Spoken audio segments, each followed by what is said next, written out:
हम मीनू झा प्रणाम करै छी समस्त मिथिलावासी के। एकटा किसान भाई के लेल समर्पित अछि ई गीत हमरा तरफ से। रचनाकार MM झा जी छथिन।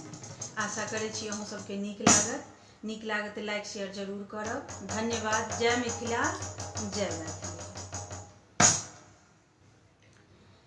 देशक असली मालिक हमर किसान गे बहिना, जाड़ो में बहबै घाम गे।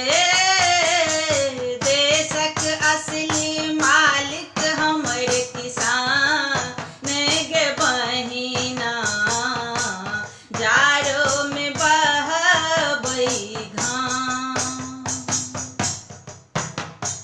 धान गहूम मकई मड़ुआ राहर मूंग उगाबै गे, राहर मूंग उगाबै।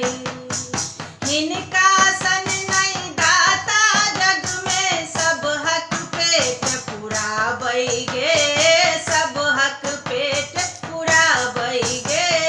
धान गहूम मकई मड़ुआ राहर मूंग उगाबै गे, राहर मूंग उगाबै।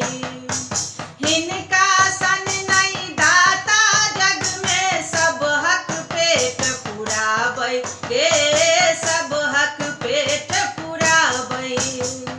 लगबै कटहर लीची आम लताम गे बहिना, जाड़ो में बहबै घाम गे। देशक असली